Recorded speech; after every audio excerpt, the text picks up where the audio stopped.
My name is Catherine Mwangi. Welcome to What's Your Story? We are here at the Acacia Premier Hotel, and we are so grateful to the management of this incredible establishment for hosting us so beautifully and so well. Our story today is Winnie Gorrety. She's only 23 and she's an HIV activist. And she reached out to me on Instagram and Facebook.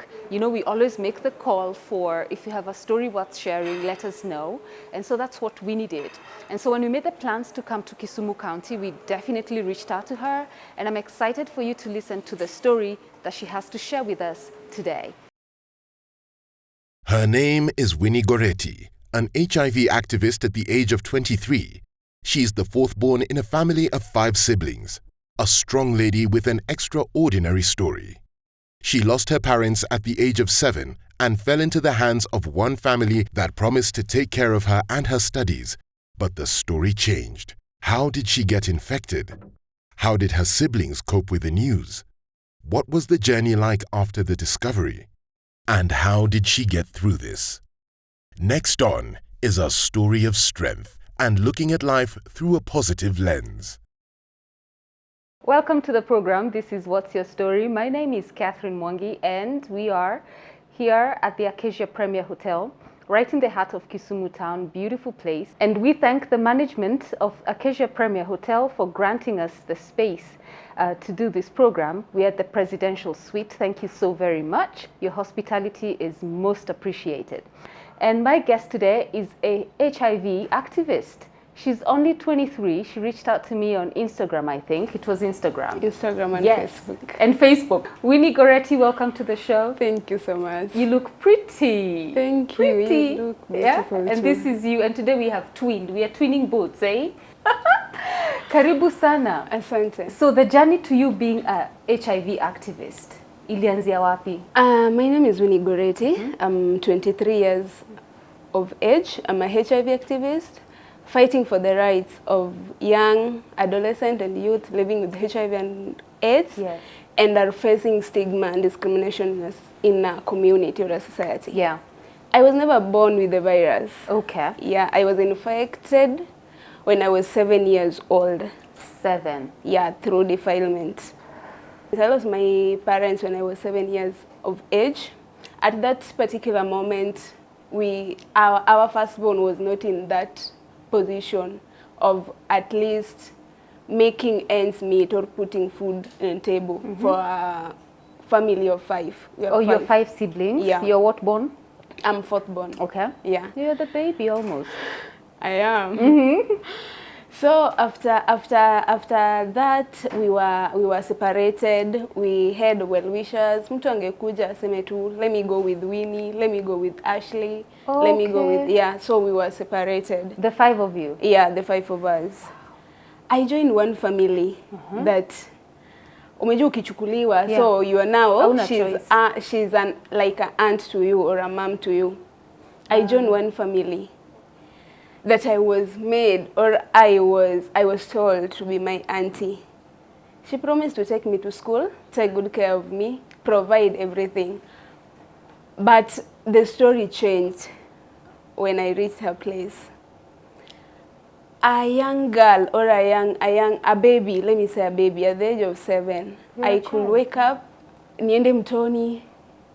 The school story changed. No one was talking about that. Hakulipa fees? In short, I was never taken to school after joining that family. Wow. She was not that person you could sit down with like a mom or like an auntie and share what you are going through. Or umejua mtoto unataka tu hata ukitoka ukirudi, obvious kuna kitu imefanyika, if not daily but at least ulize umeshindaje, yes, something like that. Yeah. I did not witness that totally. I did not, let me just say that motherly love was not there. How many kids did she have? She had 2.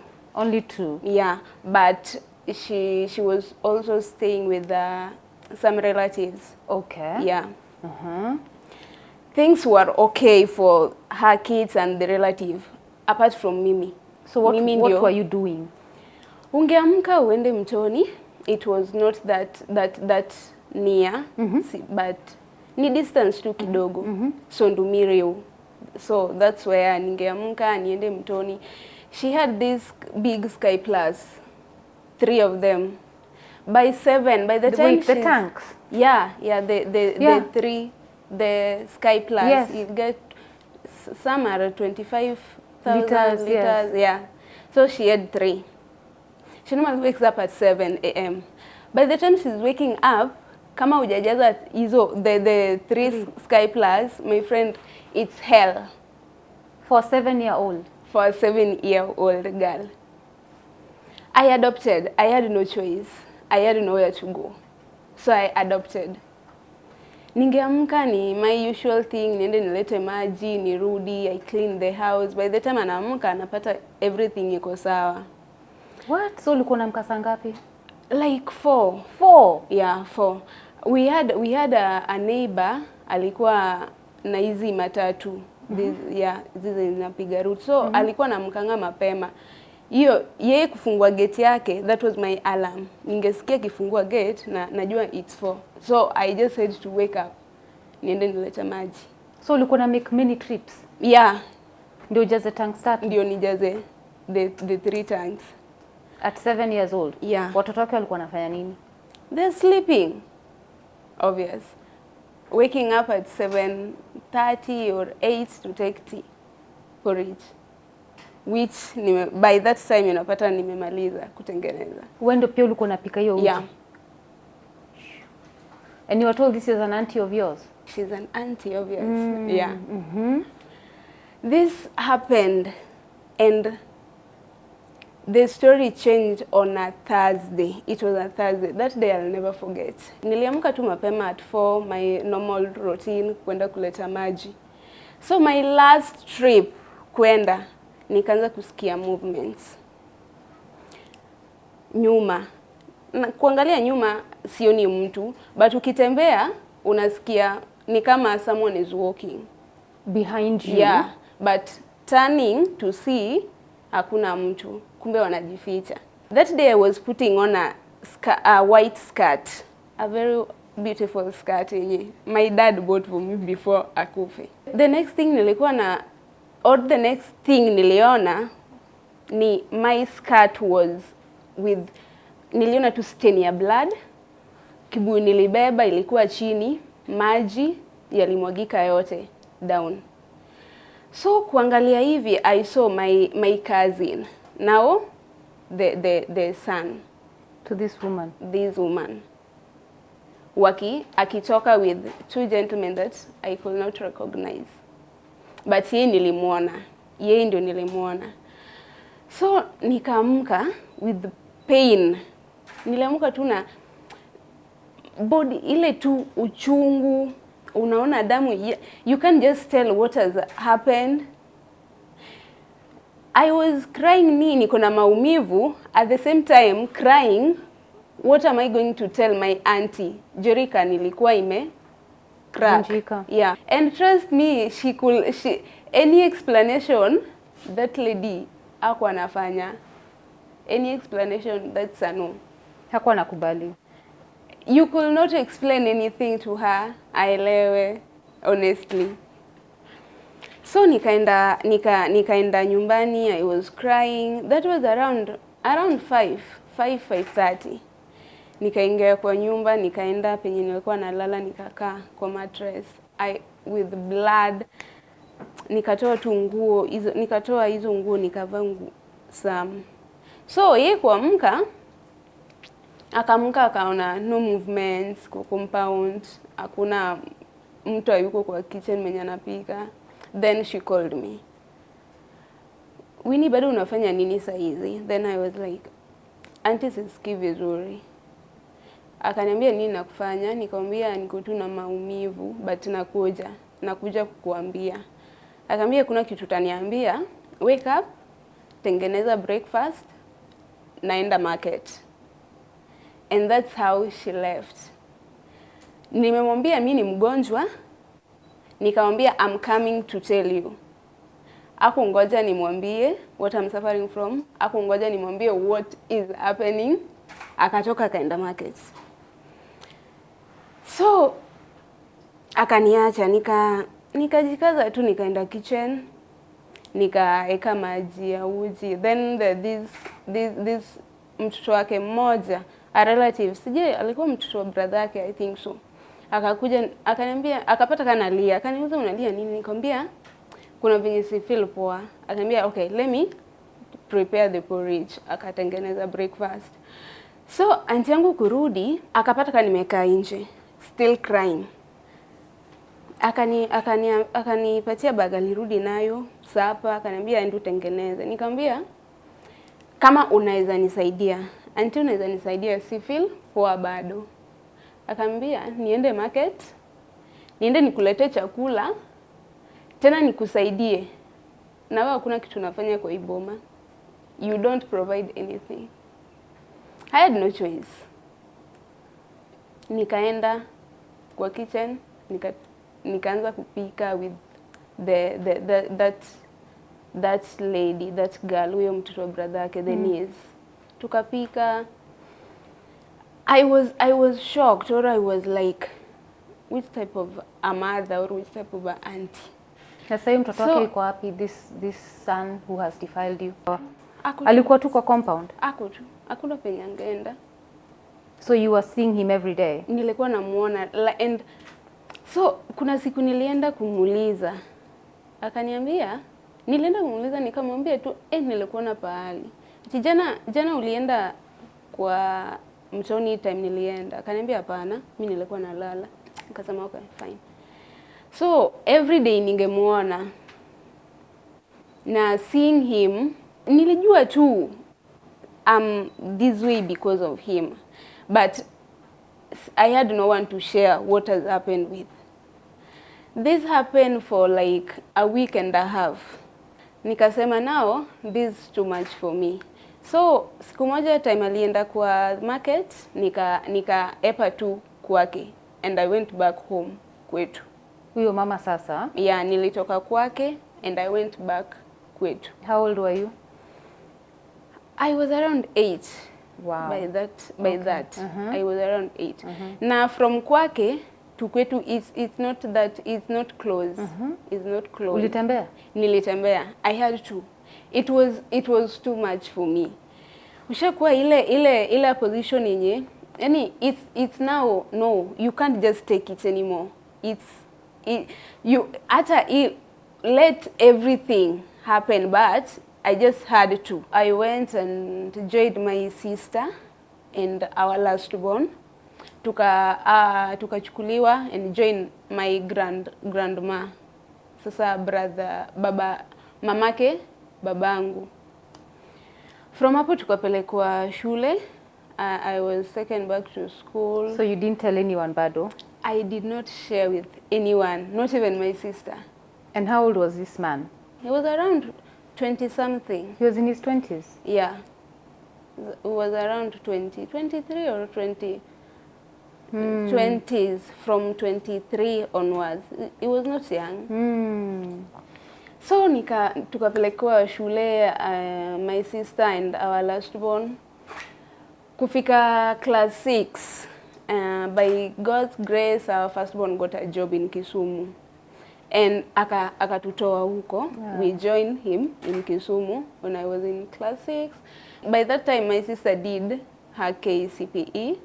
So my brother took her high school and a boarding. So tulikuwa tu wawili, Mimi and our last born is our brother. By that time alikuwa class 3 or class 4. Kufika class 8. We had I think 1 week to KCPE. Nilitoka shule lunch, so naenda nyumbani for lunch. Tulikuwa tunaenda to lunch home. I met this impact. You know the impact that they have this program of doing HIV test. Yes. Kwa barabara unapata wameweka tent. Yes. And I was with a friend, we were 2. And I was curious and I asked her, kwani ya watu wanafanya nini hapa? Then they overheard me asking. Wakatuambia hapa we do HIV test, something like that. And nikamwambia si tuingie at least testiwe. Yeah. Just niko tu hapo knowing that hakuna kitu inaweza happen.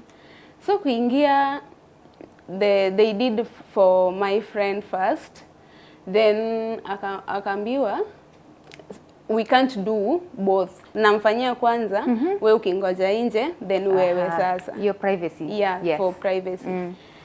So turn yangu ikifika, nika-explainiwa, you will see in one line that's your negative, 2 lines you're positive, you just have to take the results if in case of anything.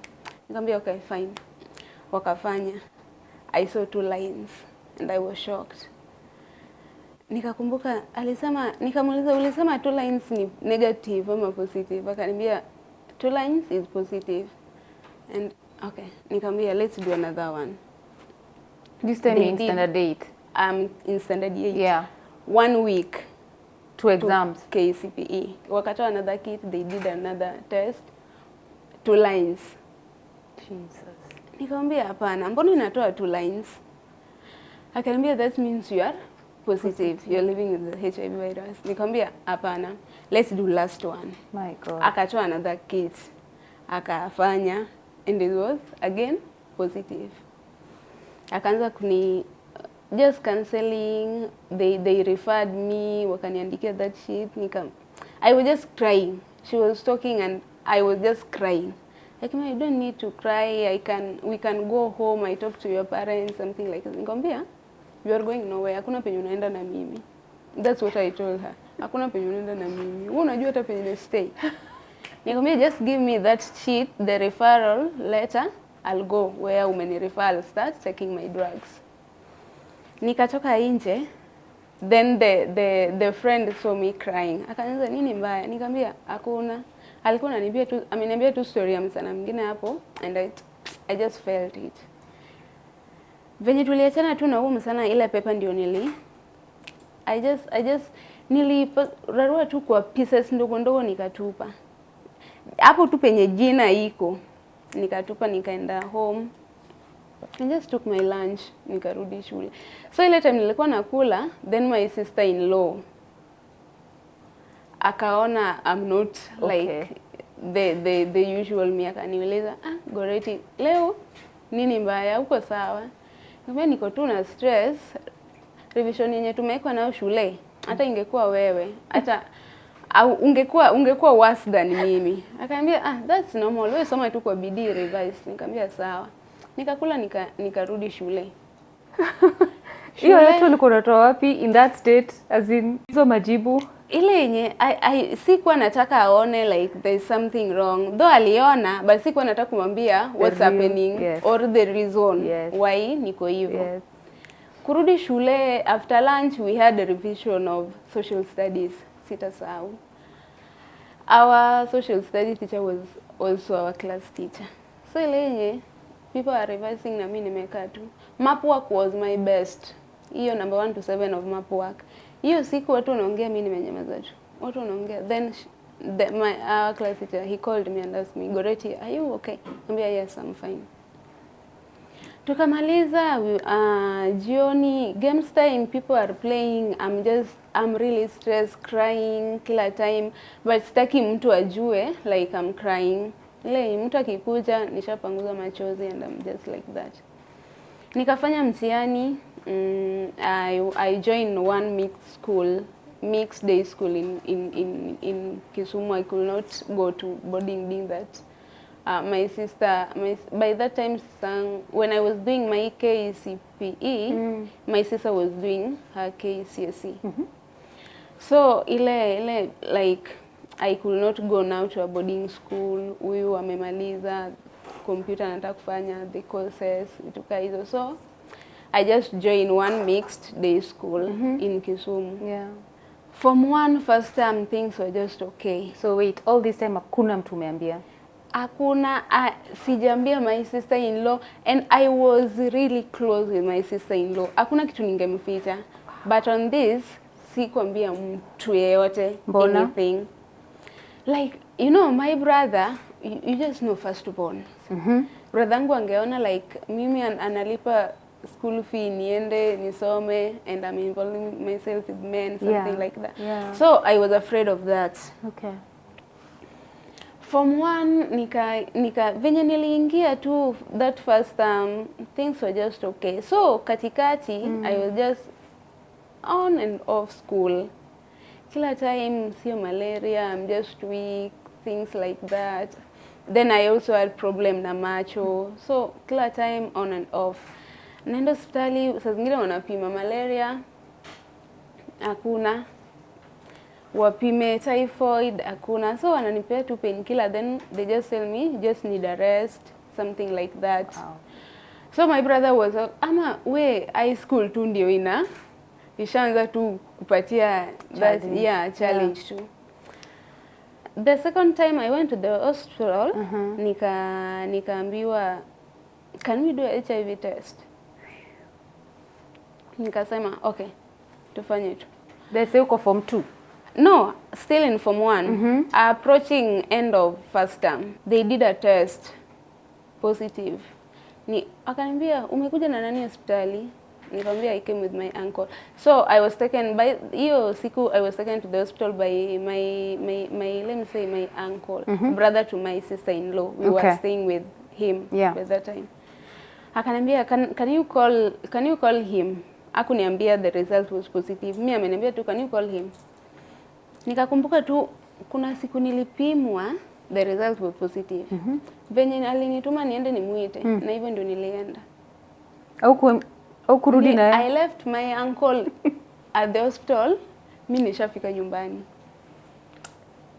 So, kufika mbona kumuita? I remember I was positive and the doctor will tell my uncle that tumefanya test and is positive. My uncle will tell my sister-in-law, automatically ingefikia brother yangu. Mimi kuisha. So ulimwacha hiyo hospitali? Nilimwacha tu hapo, mimi nikaenda nyumbani. Actually yeye ndiye alikuja, yeye ndiye alibeba pesa ya fare kurudi. I walked from Russia up to Manyata. So nikamwacha hapo, mimi nikaenda. So kufika nikapata my sister-in-law anafua na simu ilikuwa kwa nyumba. Kukaa hivi naona incoming call. Collins calling. Collins is now my uncle. The brother now, yeah. Kasema hapa, unataka kusema nimepotea. Winnie amepotea. Nikamwambia auntie, simu inaita. Akaniambia nani? Collins. Na umemwacha wapi?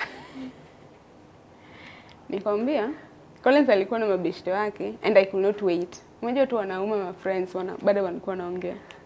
Akaniambia nipatie simu. Collins akamuuliza Winnie yako wapi? Ati Winnie sashafika hapa. Amefika aje na ameniacha hospitali. So, my sister akaniambia, "Wewe shida yako ni nini? Hata umetibiwa?" Nikamwambia, nimetibiwa, wamepata ni malaria. So wamesema ninunue kwa time. Na kwa time si unapatia watu hospitali. So nikatoa ukali. Nikamwambia auntie, uliza Collins akwambie hizo vitu. Nikamwacha hapo. Nikakaa kwenda nje kukaa kwa veranda.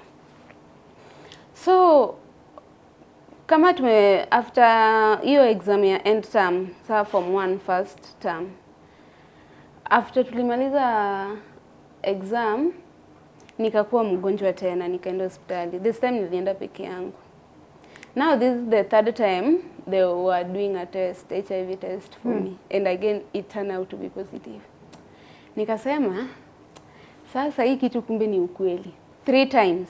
Nilisema tu now, let me just accept I'm positive and start taking medicine. Okay, and we'll come to that stage.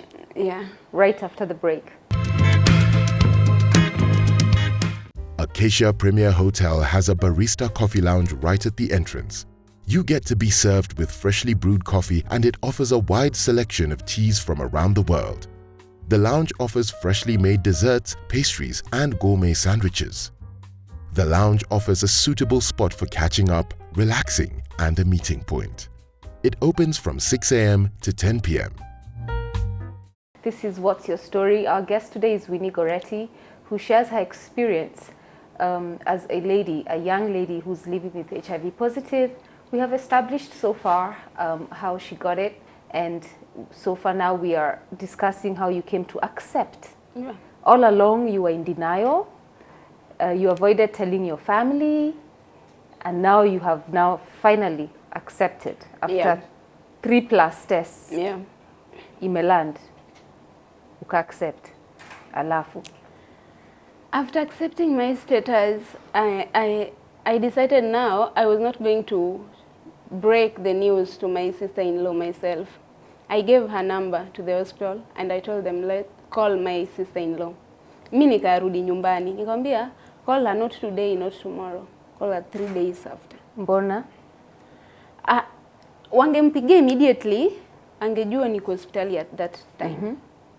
So after those 3 days, hiyo issue ya hospitali ingeshaisha. Angeniuliza ulienda hospitali? Hiyo nilienda kitambo, something like that. So that lady called my sister-in-law. Hii sasa ilikuwa after hapo hiyo duration imeisha, tumefungua second term sasa niko shule. After the lady called my sister-in-law akaniambia kuna mwenye alimpiga. So venye nilitoka shule akaniambia there's a lady who called me. Akaniambia ulienda hospitali and they did a test on you and your results turned out to be positive. Are you aware of this? Nikamwambia my results positive. Lady amekwambia anatoka hospitali gani? Akaniambia anatoka Russia. No, the lady who called her was from Chungane hospital, the last hospital I went to. So nikamwambia, oh yeah, I went to Chungane. If that happened, maybe. So akaniambia hebu kuja tukae. Tukakaa, my sister told me, now amesema you need to go to the hospital, ukuwe enrolled on antiretroviral drugs. But amesema we're going with you. Nikamwambia see, tomorrow I'm going to school. And the lady suggested anaweza kuja kunichukua shule. Nikamwambia kuja nichukue shule. Ananipeleka hapana. Hiyo sikukubali hiyo. Nikamwambia hapana. Sasa wewe ndio kesho kuja unichukue shule. Just tell class teacher kuna penye tunaenda. My sister-in-law akakubali. Akakuja the next day nilienda shule, then wakakuja with the lady.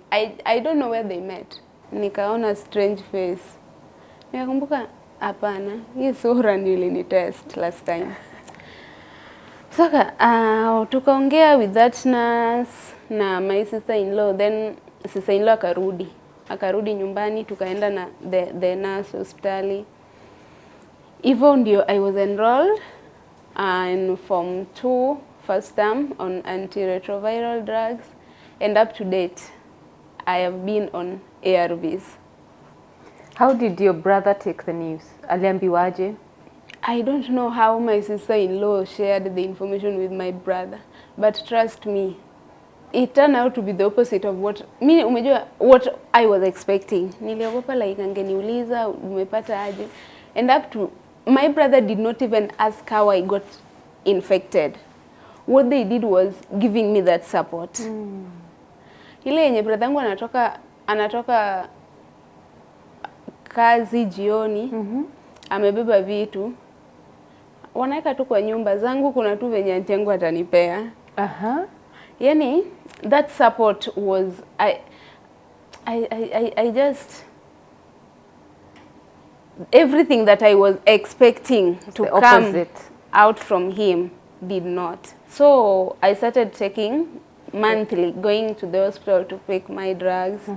Sometimes umejua clinic date yako hata kama uko shule. I just gathered that courage. I went to my class teacher and explained everything to her.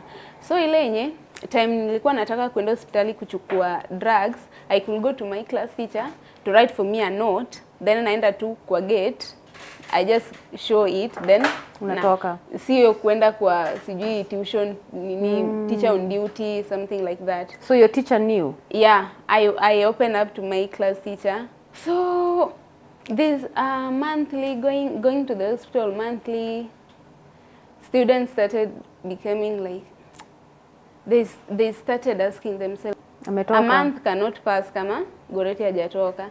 So ile yenye nikienda nikirudi, I could place my drugs kwa locker, then nafunga.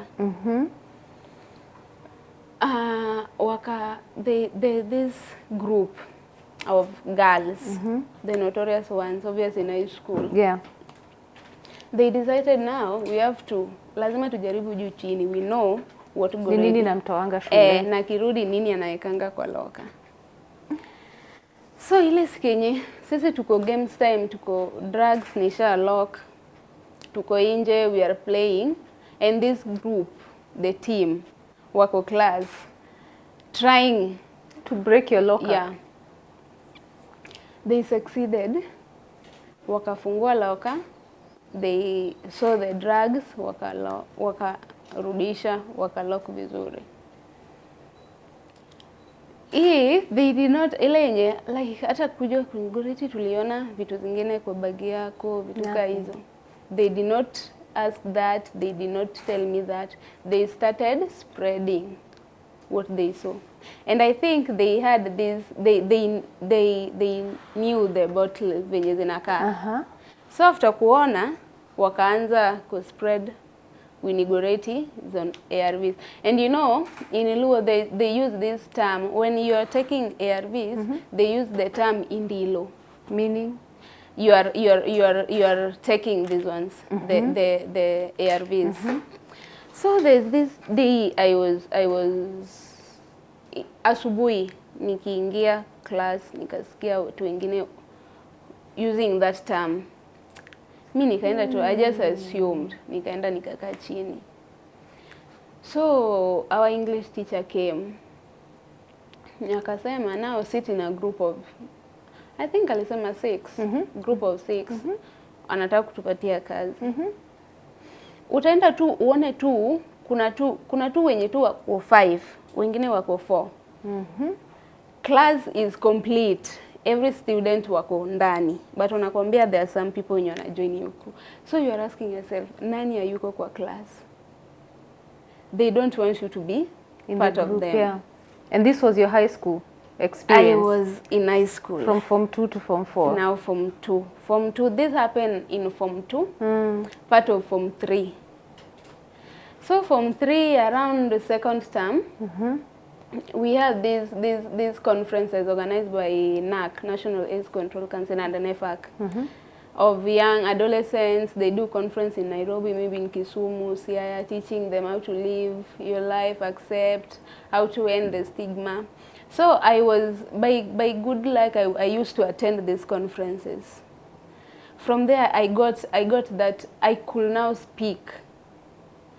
Because there, tungeenda, you get some adolescents sharing their story, and I was like, oh, kumbe hata mimi hakuna kitu watu wananifanyia shule. Ningesikia some stories how people behave, or what people go through in high school, and I was like, kumbe mimi shule hata hakuna kitu.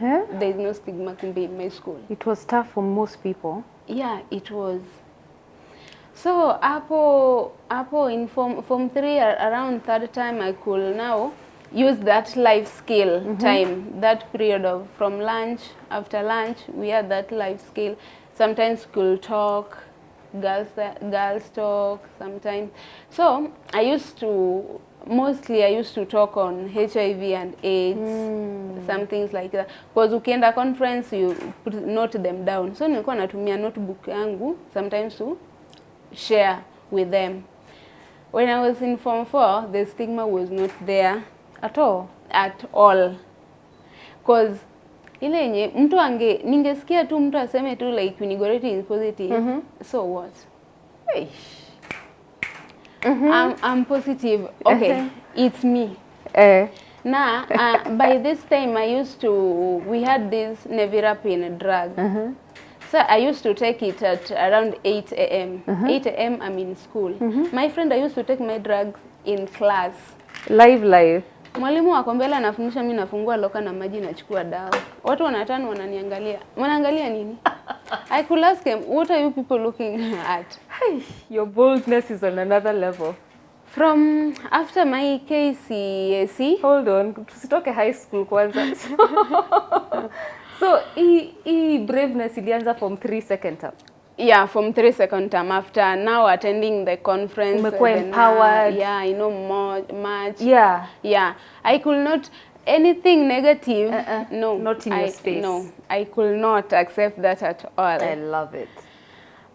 The same na form 4. And even teachers knew. Yeah. Yeah. Were you the only one in your school who was positive? I don't know. But you were the one who came out. Yeah. Okay. Yeah. Got it. So then I was in Scout and I was in journalism club. Okay.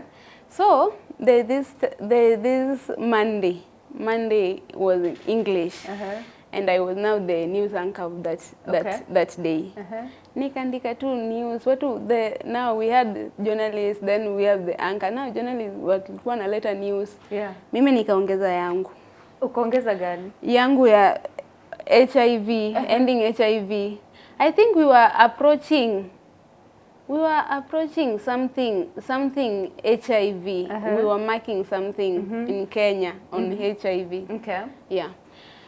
So mimi nikaenda nikaandika news. Nikaandika one student who was facing like stigma in class, something like that, was empowered. So time ya kusoma news nikasoma then nikasema, and this last interesting story. Now see this young girl living as Kenya approaches to mark something of HIV in Kenya. We were privileged to share with this young girl who was facing stigma in her class. Then teachers were like, story gani?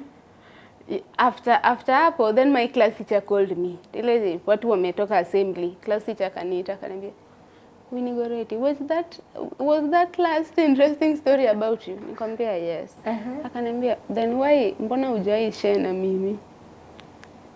Hakuwahi jua? Hii time all the students were doing this, sikuwa nimemwambia chochote.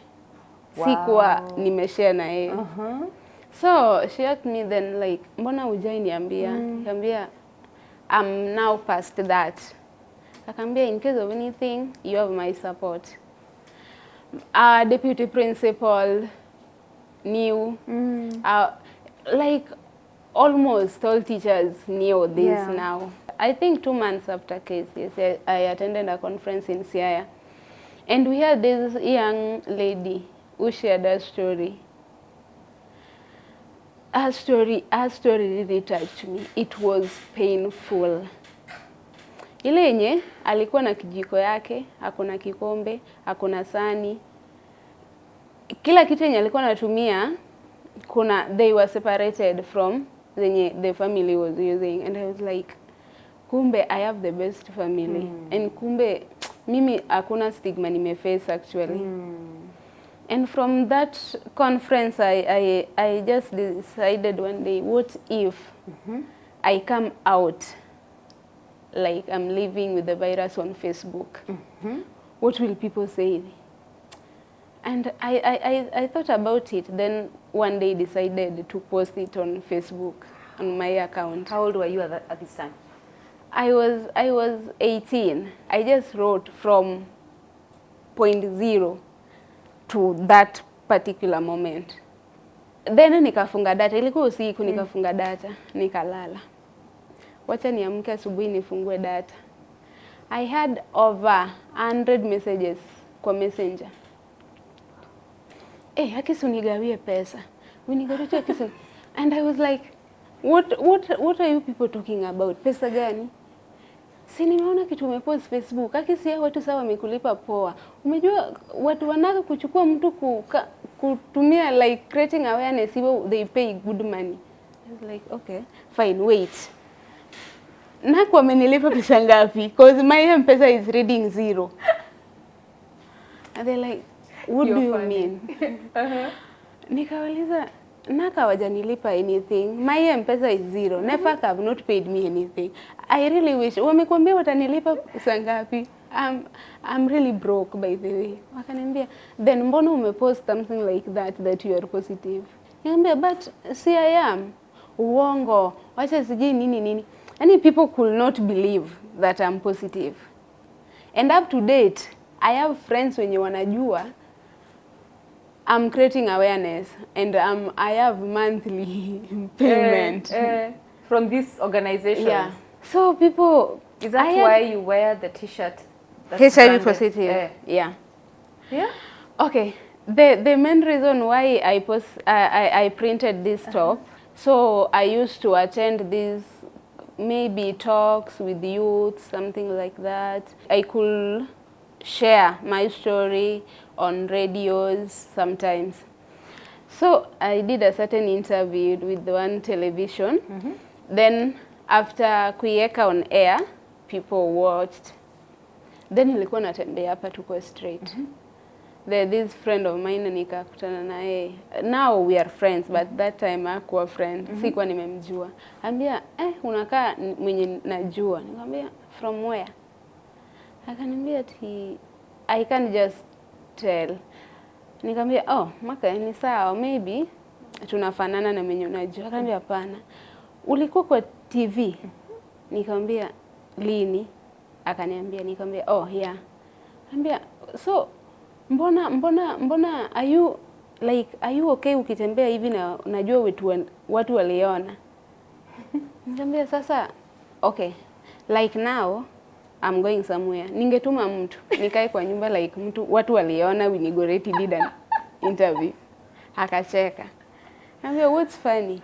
Because mimi sioni nimesema anything funny. Nikasema okay, fine. Now you people don't want me to walk. And I'm going to walk and I'll publish it. I went and printed this top. You're brave. You are so brave. And with free What's stigma back there? society. That's what we want, a free stigma Do society. people look at you when they see you wearing this branded T-shirt? It's normal. You can look, you just look at me now. It's your eyes now, not mine. I love how strong you are. I just have to. You are so strong. Society tuko nayo saizi. My friend, you will die tomorrow. And if you're not strong. You're only 23. If you're not strong tomorrow, you'll be dead. So, after hapo, I started doing school outreaches. I could go to schools, naenda to administration. I just tell them, Mimi, I'm Winnie Gorrety, I'm a HIV activist. I just talk HIV awareness, stigma society. So, kama mnaweza kubali niongee na watoto, ni sawa. Kama mmekataa, it's fine. Ananiuliza, are you having an umbrella, like organization? Nikamwambia, I'm here alone. So, when you're asking me about an umbrella, I don't have. Me, I'm just here to talk to this school I went to, the deputy principal akaniuliza, how old are you? By that time I was 20. Nikamwambia I'm 20. 20? You want to talk about what? HIV awareness? You're an HIV activist? Nikamwambia yes. Which course are you doing? Nikamwambia mimi nafanya hospitality and hotel management. And hospitality hotel management, and you want to talk about HIV awareness. How are they related? Nikamwambia it's just my passion. I'm an activist. I just love creating awareness. Akaniambia okay, fine. You can talk to them. Come on Wednesday. Wednesday kuenda, nikaenda kwa ofisi, then he went and introduced me to the principal. Then the principal asked him, is she our guest? Yes. The one you said wanted to talk to them. And you know, when I go, I say I want to talk from 1 to form 4. The one you said wanted to talk to form 1 and was asking from 1 to form 4, not one class. Niambia, yeah. Akaniambia, okay, fine, you can go, leave us. Then the principal akaniuliza, young girl, how old are you? Niambia, I'm 20. What do you do? Niambia, I'm a student doing hospitality and hotel management. Akaniambia, form 1, we have around 80. Form 2, so akaniambia, then akaeka equals. Total, akaniambia, total we have this number. Are you still talking to them? Nikamwambia, madam, I came here to talk to them. Yeah. Leave alone the number. Yeah. Leave alone the number. I just came here to talk to them. Yeah. I'm okay, fine. We are going with you. I'm going to sit there. I want to see what you are going to talk about. So when I just talked to the student, I shared my story, something like that. And you know, I was doing this like I'm just alone.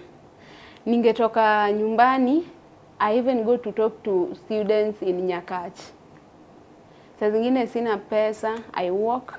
Sistangu asiponisaidia pesa, fare, I just postpone. So after talking to these students, then kurudi, they just went back to class, then the principal, tukaenda na principal akaniuliza, Winnie Gorrety, young girl, you are strong. And that lady akatoa tu bagi yake akanipea pesa. Fare, akaniambia, use this as transport. Wow. Akaniambia, then akaniambia, I have also a friend, a principal, another school. She referred me to another school. I went there also shared. And it's something like, I just love talking to them. Yeah. Ile yenye, you know, when I was in school, that I saw that stigma yenye nilikuwa naona. And from the conference, the young girls sharing, the young men sharing their story, I felt like, okay, it was not only my school. It's happening in other schools here. So that's why I decided also to do school outreaches. Where does your strength come from? I just decided like, I'm not going to allow anyone just to bring me down because I'm positive. And let me say the information yenye nilikuwa napata. Yeah. And that's why I'll say like I'm always thanking NAC. If not for their conference that I used to attend, actually I could not know much more on HIV, ending stigma and discrimination. I love it. And you know, even before we started the show, you asked for the ARVs to come on set. These ones. Zilitolewa kwa handbag. These ones I work with. These are my babies. Those are your today I came with the two, but I normally work with one. You know, unaweza toka, uende pahali na urudi late ama hata useme leo curfew imefika, ulale hata penye huko. And I can't miss them. What happens when you miss out on a dose? Missing these ones, we have what is called default. Ukiendelea kuzimiss, if I miss them today, kesho nimeze, next day nikiendelea kumiss, we have something known as you can default. Meaning? In that the viruses can develop resistance towards the drugs.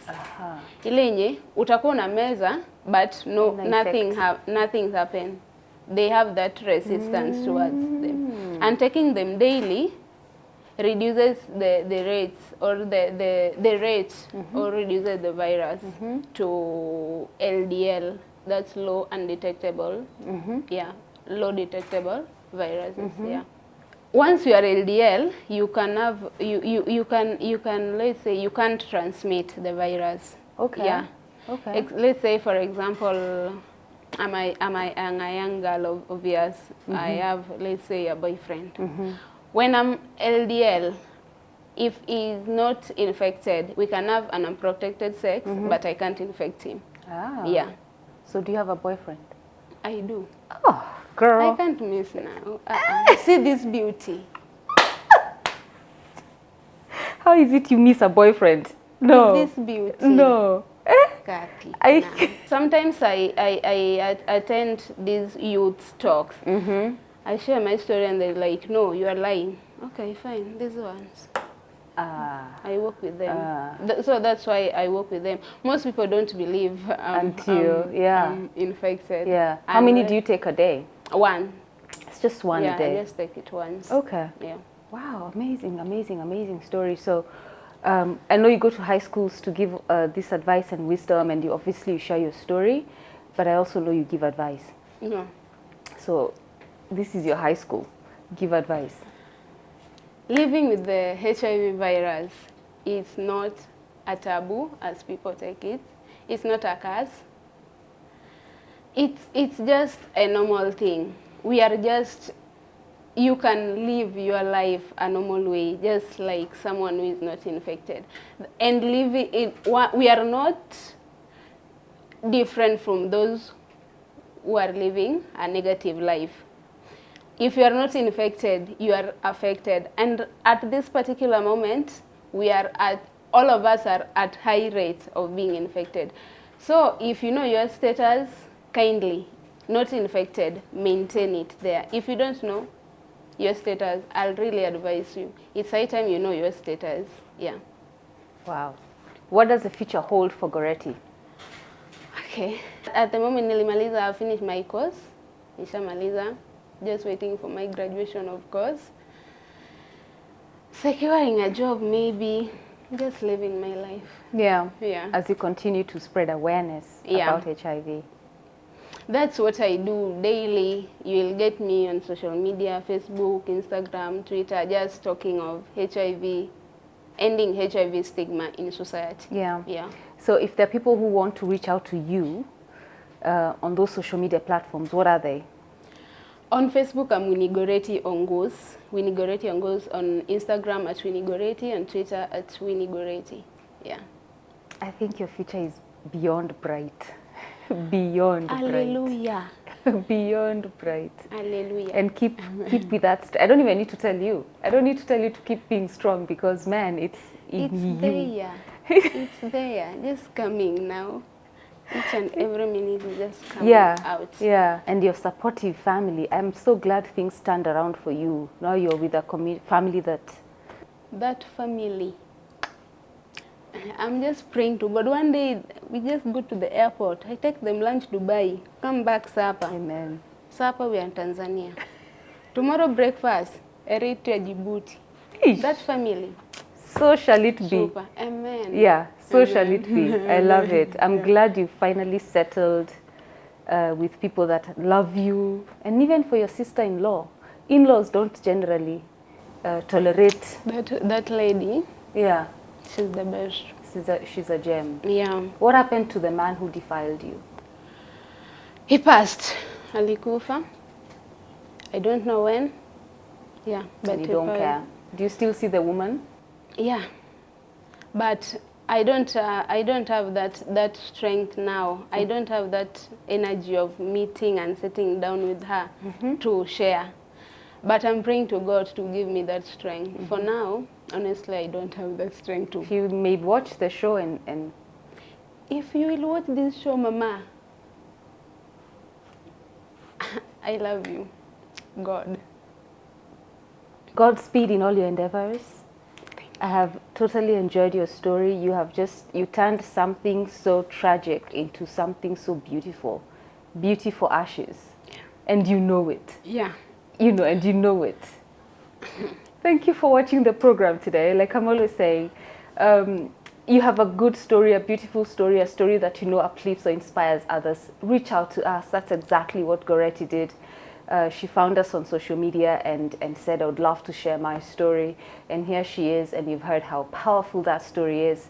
And she's not just wallowing in this thing, but she has overcome and she's floating on it and she's lifting other people up who may feel like this is a death sentence. Her story teaches us it's not a death sentence and your life can still be beautiful. She has a boyfriend and of that means there's a family coming up very soon when she gets to 25. Hallelujah. Amen.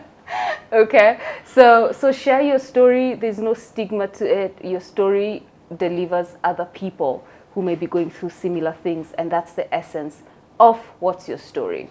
Thank you for watching. It's always a pleasure to have you tune in every week to just watch this program. We air today on Saturdays at 6 p.m. and on Wednesdays at 7 a.m. So catch us on whichever day. Until then, stay safe. Acacia Premier Hotel has a barista coffee lounge right at the entrance. You get to be served with freshly brewed coffee and it offers a wide selection of teas from around the world. The lounge offers freshly made desserts, pastries, and gourmet sandwiches. The lounge offers a suitable spot for catching up, relaxing, and a meeting point. It opens from 6 a.m. to 10 p.m.